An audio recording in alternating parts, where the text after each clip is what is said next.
그 국내 상황을 좀 한번 점검해 봤는데요. 네. 일단 뭐 미국 상황을 보면은 뭐 2023년부터 뭐 기준금리 인상 얘기도 벌써 나오고 있고 일단 뭐 장기금리도 좀 안정세를 띠고 있는데 우리나라 그 이주열 한국은행 총재가 네. 그 기준금리 연내 인상 뭐 신호 네. 이런 걸 좀 보내고 있거든요. 그 우리가 먼저 지금 금리 인상을 자꾸 이렇게 언급하는 이런 이유가 좀 어디에 있다고 보세요? 우리나라도 아직 경제가 좀 회복이 된 게 아니잖아요. 예, 참고로 이제 아까 전에 2010년, 11년 막 말씀을 드렸었잖아요. 예. 우리나라도 글로벌 금융위기 2008년도 12월에 기준금리가 2%로 그때 당시에 사상 최저금리로 내려간 다음에 네. 금리 인상을 2010년 7월에 단행을 해요. 네. 미국이 15년도 12월에 기준금리 인상을 한 걸 보면 네. 우리나라가 훨씬 더 빠르게 기준금리 인상을 한 게 맞거든요. 아, 그때도 빨리 했군요, 네. 우리가. 실물 경기가 돌아설 때 우리나라 같은 경우는 그때 제조업 경쟁력이 있었기 때문에 예. 스마트폰과 자동차라는 그걸 통해 가지고 수출 경기를 크게 부양을 하게 됩니다. 그러면서 우리나라 경기 사이클이 먼저 돌게 되죠. 예. 그러면서 우리가 기준금리 인상을 먼저 할 수 있었던 예. 이제 그런 케이스였다라고 볼 수가 있어요. 그래서 실물 경제의 성장이 얼마나 빠르게 돌아서느냐, 어떤 나라가 빠르게 돌아서느냐, 이게 이제 포인트가 될 것 같고 그런 점에서 한국 같은 경우는 최근에 보면 수출이 굉장히 좋거든요. 우리나라도 두 가지를 보고 있습니다.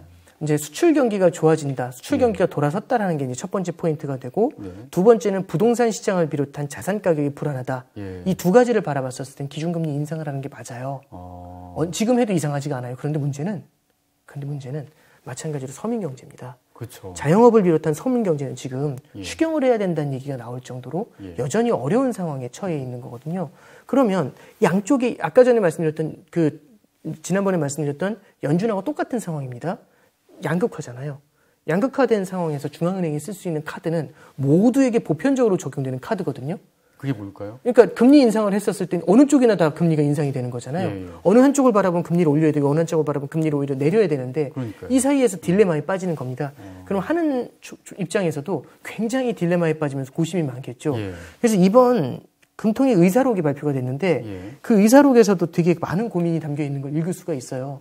많은 금통위원들이 언급했던 건 금융안정에 대해서 얘기를 합니다. 금융안정이라 하면 금융 시스템을 붕괴시킬 정도의 자산버블을 만들면 안 돼라고 요약을 할 수 있거든요. 그래서 자산버블에 대한 경계감을 나타내는 표현들을 쓰시는 분들이 꽤 많았고요. 그리고 이제 마지막에 한 분이 이런 말씀을 하시더라고요. 지금이 과연 금리 인상을 할 때냐. 아직 실물 경기의 불확실성이 해소되지 않은 상태에서 금리 인상을 하는 게 맞지 않는 것 같다. 이제 이런 표현을 쓰신 분이 있어요. 그러니까 결국엔 현재는 갈리는 거죠. 금통위 내에서도 의견이. 근데 다만 이렇게 금통위 내에서 의견이 갈리더라도 금리 인상이라는 게 어찌 보면 지근거리에 와 있다라는 느낌을 받게 되면 시장에서도 방만하게 행동하지는 못할 수가 있죠. 그리고 이제 우리나라는 미국하고는 조금 다릅니다. 미국은 지난번 아까 전에 테이퍼링에 대해서 말씀드렸던 것처럼 테이퍼링 했었을 때 미국만 흔들리는 게 아니라 이머징 국가 전체가 흔들릴 수 있잖아요. 그래서 미국은 훨씬 더 무겁습니다. 통화 정책을 변경을 할 때 전 세계에 영향을 주니까. 근데 한국 같은 경우는 물론 이제 영향을 주는 부분이 분명히 있겠지만 미국만큼 그렇게 강하지는 않겠죠. 그래서 이제 테이퍼링이나 이런 것들을 이제 금리 인상이나 이런 것들을 쓸 때 미국보다는 조금은 더 빠르게 갈 수 있는 그런 방법은 있을 것 같습니다. 네. 근데 그럼에도 불구하고 우리나라는 이제 기준금리가 부동산 이제 주택담보대출 이런 거하고 연결돼 있잖아요. 그래서 당장 저도 그렇고 뭐 저 주변에 다 주택담보대출 없는 사람이 거의 없는데 당장 기준금리가 올라가면은 그 대출금리가 올라가서 당장 이제 그 가계에 좀 부담이 되지 않겠습니까? 그런데 그럼에도 불구하고 이걸 그렇게 올릴 수가 있을까요? 되게 핵심적인 포인트를 말씀해 주신 거고요. 금리를 인하하잖아요. 금리를 인하하면은 부채 부담이 늘어날 수 있습니다. 늘어나겠죠. 그러니까 이상하죠. 금리를 인하하는데 왜 부채 부담이 늘어나지? 이렇게 생각하실 수 있는데요. 줄어들잖아요. 오히려 이자를 적게 내니까. 근데 금리를 인하하면 금리는 돈의 값입니다. 대출을 받을 때 부담이 줄어드는 거잖아요. 금리를 인하하면. 그럼 더 많은 돈을 빌리게 되니까 가계부채의 총량이 크게 늘어나게 되죠. 그래서 금리를 인하하는 게 가계부채의 부담을 더 늘리는 그런 악조건이 될 수 있습니다. 근데 이제 이렇게 들으면 이제 저건 책상 머리에서 공부한 이론이다. 이렇게 생각이 될 수 있어요. 왜냐하면 당장 내 눈앞에서 이자가 올라가는데 그게 당연히 그렇죠. 그래서 금리를 인하한다, 인상한다라는 게 되게 역설적으로 양쪽으로 다 해석이 가능해요. 이게 문제는 뭐냐면 가계부채의 총량이 늘어난다는 얘기는 더 많은 사람들이 가계부채가 생긴 거잖아요. 그럼 중앙은행 입장에서는요. 예전보다 훨씬 더 신중할 수밖에 없어요. 왜냐하면 제가 처음 공부를 시작하던 2004년에는 중앙은행, 한국은행에서 기준금리 인상한다? 기준금리에 대한 개념조차 이해가 잘 안 되는 경우들도 많았고 관심이 별로 없었던 것 같아요. 은행원이니까 이제 좀 그거를 보려고 했었던 것 같고 이게 뭐냐 대체 무슨 금리지 이제 이런 생각을 했었던 것 같고 그다지 관심이 많지는 않았던 것 같은데 요즘은 모두가 기준금리에 관심이 있죠. 왜냐하면 그때 가계부채보다 지금 가계부채가 많이 늘어 있습니다. 그때 300조고 지금 1700조입니다. 그러면 훨씬 더 기준금리 인상 인하에 우리 경제가 당장 우리의 삶이 걸려 있는 거잖아요. 그러면 훨씬 더 무거워진 거죠. 그럼 의사봉을 두드릴 때 되게 부담이 커질 것 같아요. 기준금리 인상이라는 카드 한 번을 쓸 때도 한 번 정도 더 보고 가야 된다.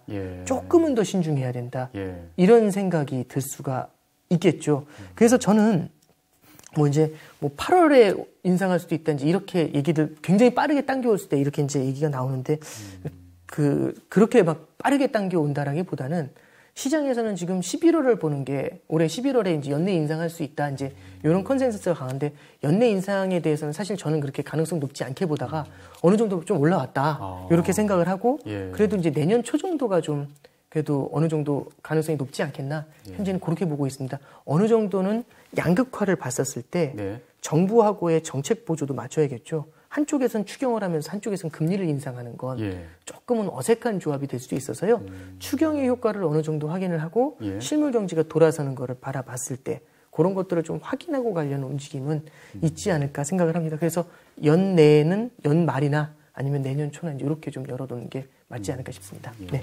미국 같은 경우에는 그 테이퍼링이라는 게 이제 매달 푸는 그 돈을 이제 줄인다는 그런 상황인데 우리나라도 지금 그런 비슷한 상황인가요? 아니면 우리나라는 아예 지금 양적 완화? 우리는 양적 완화를 안 하고 있습니다. 없는 거죠. 양적 완화가 없기 때문에 테이퍼링이라는 것 자체가 필요가 없습니다. 그러니까 바로 이제 기준금리 인상으로 기준금리 인상으로 바로 들어가는 거죠.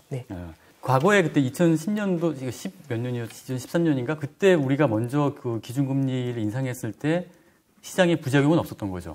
이제 2010년도에 기준금리를 먼저 인상을 할 때 우리나라가 인상한 거에 대한 부작용은 별로 없었는데 이제 문제는 이런 거죠. 미국은 돈을 양적 완화를 하고 있는 상태였고요. 우리는 기준금리를 인상한 겁니다. 그럼 한쪽은 돈을 풀고 한쪽은 돈을 빨아들이잖아요.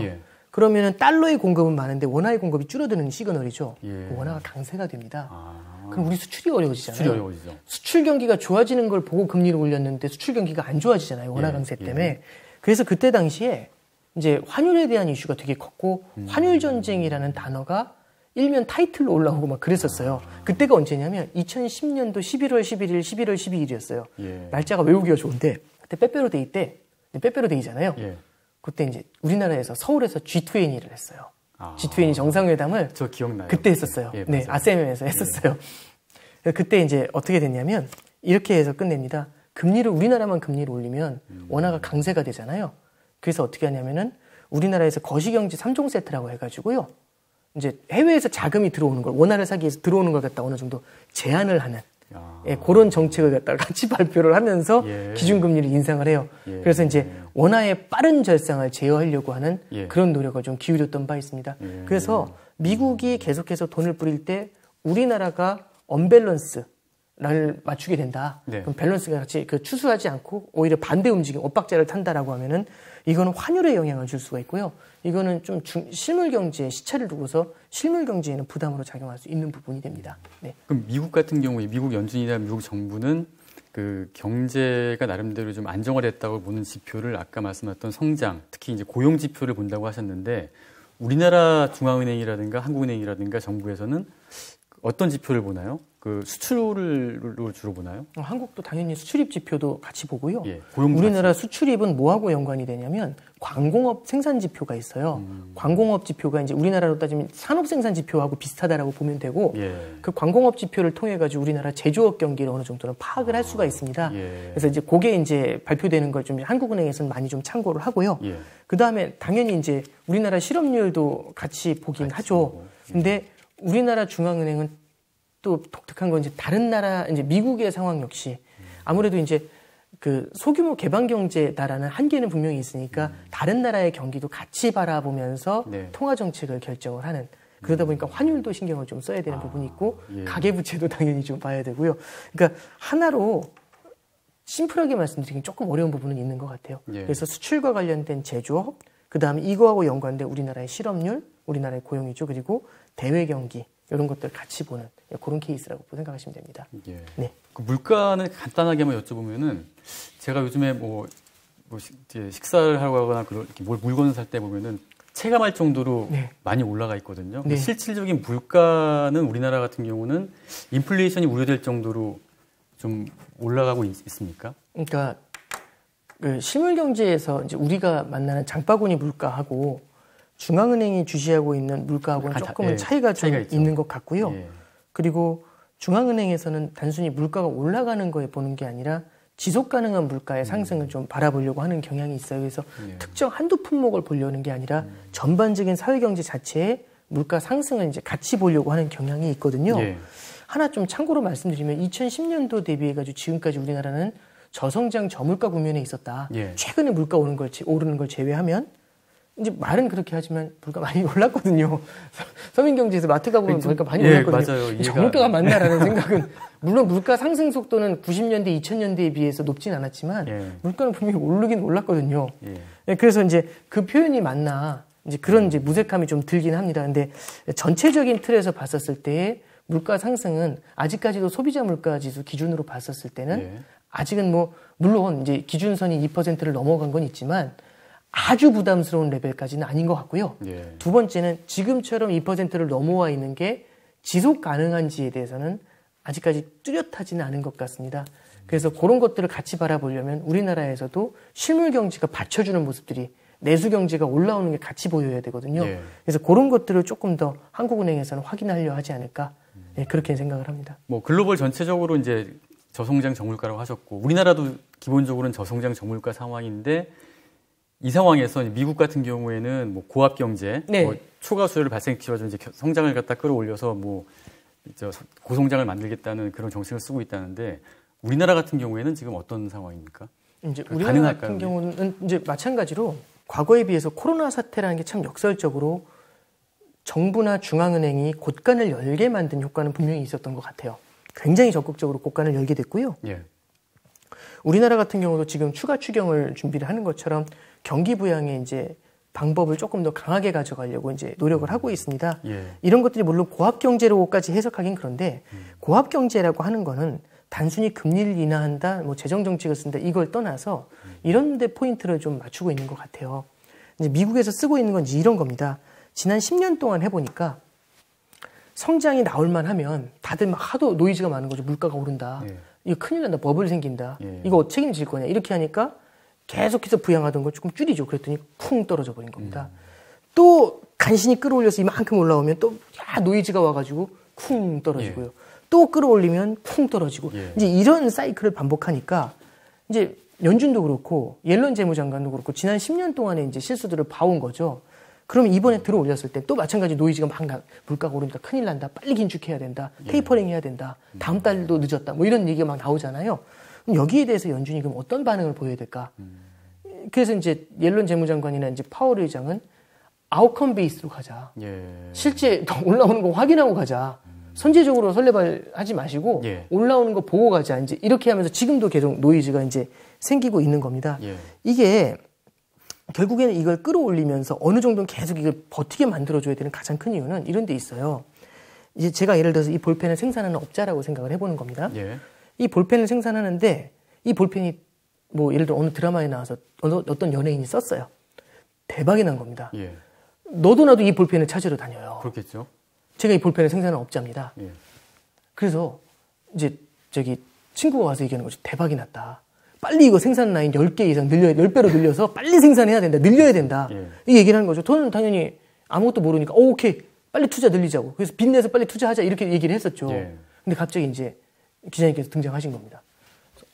만약에 그 드라마가 지금 2회 남았다. 2회 끝나면 2주 후면 끝난다. 그 뒤에는 어떨까? 이제 이렇게 물어보시는 거죠. 예. 그러면 이제 이런 생각이 들 수 있지 않습니까? 하늘이 노래지겠네. 갑자기 확 수요가 사라질 수 있잖아요. 저는 공장 라인을 확 늘렸는데. 예를 들어 이제 이런 걸 생각해 보죠. 어떤 특정 신차가 나왔을 때 그 새로운 차에 대한 수요가 폭발적으로 몰립니다. 그러면 그 신차의 생산 라인을 확 늘리는 게 맞을까요? 모르죠. 이게 신차 발표 효과인지 아니면 실제 그 차에 대한 수요 효과인지를 모르지 않습니까? 일시적인 건지 지속 가능한 건지 알 수 없는 상태에서 생산 라인을 늘릴 수는 없는 거잖아요. 그렇죠. 자, 그러면 지금의 물가가 올라오고 지금의 성장이 올라오면서 소비가 폭발을 합니다. 이걸 바라보면서 모두가 얘기하는 거죠. 생산 라인 늘리라고. 그러면 이것 때문에 몇 차례 뒤어본 사람들은 아니야. 조금만 더 봅시다. 이렇게 얘기를 할 수 있지 않을까요? 고압경제라는 건 초과 수요를 만든다는 게 아니라 만성적인 초과 수요를 만든다는데 만성적인이라는 단어에 방점을 둡니다. 그게 핵심이군요. 네. 그럼 얘기하겠죠. 물가가 오를 수 있잖아. 그래서 사전에 소통을 하는 거죠. 아웃컴 베이스라고. 오른 다음 얘기하자고. 미리 얘기하지 말고. 이제 그런 이제 퍼즐을 맞춰가는 겁니다. 그래서 이제 그 고압경제라는 정책을 아마 앞으로든 좀 연준에서는 많이 쓰게 될 것 같고요. 그래서 뭐 예를 들어 한두 번 금리 인상 가능할 수 있죠. 테이퍼링 가능할 수 있죠. 근데 그 속도가 예전에 비해서는 많이 느릴 것 같습니다. 만성적인 초과 수요를 옛날에는 겪어보지 않았던 만성적인 초과 수요를 통해서 실물 경제에서 기업의 투자를 끌어내고 싶은 거거든요. 그러니까 이 대목에서 이제 궁금한 게 과거 가장 최근의 과거를 보면은 중국이 WTO에 가입한 다음에 거기서 엄청난 좀 수요가 만들어졌잖아요. 맞습니다. 그런데 앞으로도 지금 그런 성장을 이끌어낼 수요가 강한 수요가 만들어지려면은 뭔가 모멘텀이 좀 있어야 될 것 같은데 혹시 부장님이 이렇게 또 주목하는 그런 게 좀 있으세요? 그러니까 결국에는 연준에서 쓰는 정책적인 지원 자체, 그러니까 코로나라는 게 역설적으로 곳간을 열게 만들었고 진정한 의미의 고압 경제를 쓸 수 있는 명분을 제공한 건 분명히 있는 것 같습니다. 그래서 옐런 재무장관도 이 기회를 놓치고 싶지 않은 것 같고요. 첫 번째는. 그리고 이제 두 번째는 지금은 요원한 얘기처럼 들리겠지만 이게 결국에는 미국의 성장 하나만으로는 조금 어려울 것 같고요. 이제 신흥국들의 성장 그리고 중국의 성장, 중국이 이제 수출로만 성장을 하고 있지 않습니까? 그러니까 내수 성장 같은 것들도 우리가 좀 주목을 해보면 그런 데서 한번 전 세계적인 수요의 성장 이제 이런 것들이 아마 저는 좀 모멘텀이 되지 않을까 생각을 하고 근데 이게 금년간에 온다는 말씀은 아니고요. 조금 좀 먼 미래를 두고 봤었을 때는 이쪽의 방향으로 계속해서 추동을 해가지 않을까 좀 그렇게 이제 생각을 합니다. 환율 문제 간단하게 한번 말씀 드리겠는데 지금 뭐 큰 축을 보면은 뭐 달러와 위안화, 유로화, 뭐 엔화 있는데 그 중에서 지금 위안화가 가장 강세죠. 그 이유가 뭐죠? 이제 상대적인 어차피 개념이긴 하지만. 사실은 위안화만 유독 강세가 아니라 달러가 약세였고요. 나머지는 다 강세였습니다. 유럽은 5월 달에 유럽에서 이제 유럽 중앙은행인 ECB가 이제 양적 완화 속도 조절할 수 있어. 그럼 유로화의 공급을 줄일 수 있다는 얘기거든요. 그렇게 되니까 유로가 강세로 전환됐어요. 일본도 별다른 얘기는 안 했지만은 조금씩 정책에서는 변화가 나타나는 것 같았어요. 일본도 이제 주식을 막 사고 그랬거든요. 중앙은행이 그걸 줄이는 거죠. 와, 이건 변화다. 이제 이런 시그널을 주니까 이제 엔화나 유로화나 강세를 보이는 거죠. 그리고 여기 이제 중국 같은 경우는 이미 긴축까지는 아니지만 다른 어떤 나라보다 선제적으로 이제 통화 공급을 줄이고 있었거든요. 그러다 보니까 이런 세 개 국가가 한꺼번에 이제 절상 기조를 보였어요. 달러 대비 강세를 보이다가 둘이 배신을 한 겁니다. ECB가 6월달 초에 있었던 회의에서 일단은 계속 뿌려 이렇게 얘기한 거고 일본 중앙은행도 계속 뿌려 이렇게 얘기를 한 거죠. 그랬더니 유로화하고 엔화가 약세 전환이 됐어요. 그러면서 위안화가 혼자 절상되다가 깜짝 놀란 거죠. 혼자서 독박으로 절상이 되면 수출이 망가져 버립니다. 그러니까요. 그래서 위안화도 6.36위안까지 내려갔다가 다시 약세로 돌아섰고 그 다음에 미국이 테이퍼링에 가까운 약간 이제 FOMC 이후에 굉장히 좀 매파적인 스탠스로의 전환 이런 게 나타나니까 같이 강세로 이제 달러가 강세로 가면서 다 같이 약세가 돼버린 거거든요. 그래서 뭐 유독 위안화만 강하다 이렇게 볼 문제는 아닌 것 같고요. 일단은 지금 이제 미국의 어떤 매파적 시그널로의 전환 이런 것들이 이제 외환 시장에는 달러 강세의 부담으로는 좀 작용할 수 있다. 이렇게 해석하는 게 맞는 것 같습니다. 그럼 범위를 좀 좁혀가지고 미중 패권 전쟁 차원에서 봤을 때 상대적인 개념으로 봤을 때 중국은 그 위안화 강세 고금리 미국은 저금리에 또 달러가 좀 약세 아닙니까? 네. 이런 구도가 어떻게 당분간 좀 계속 될까요? 아니면 좀 변화가 좀 있을까요? 쉽지 않을 것 같은 게 위안화 강세의 고금리잖아요. 금리가 높으면 내수가 힘들 겁니다. 그렇죠. 위안화 강세면 수출이 힘들 겁니다. 그럼 수출 내수가 동시에 힘든 상황에서 중국이 견디기가 쉽지 않거든요. 부채가 많기 때문에. 그래서 중국은 금리를 어느 정도 고금리까지는 아니지만 다른 나라보다 높은 금리를 유지하면서 지금 현재 워낙에 부담스러운 부채의 증가를 제어하려고 할 것 같아요. 첫 번째는. 두 번째는 위안화의 일방적인 강세를 만들지 못할 겁니다. 이렇게 되면 내수하고 수출이 동시에 주저앉을 수 있거든요. 그래서 위안화가 막 약세를 보일 때 중국 당국에서도 무언가 경계감을 나타내는 위안화의 일방적인 약세에 대해서 이걸 좀 배관시하는 그런 이제 시그널을 보냈던 바도 있어요. 몇 주 전에. 이런 걸 봤었을 때 위안화 강세와 고금리가 계속 이어진다. 쉽지는 않을 것 같습니다.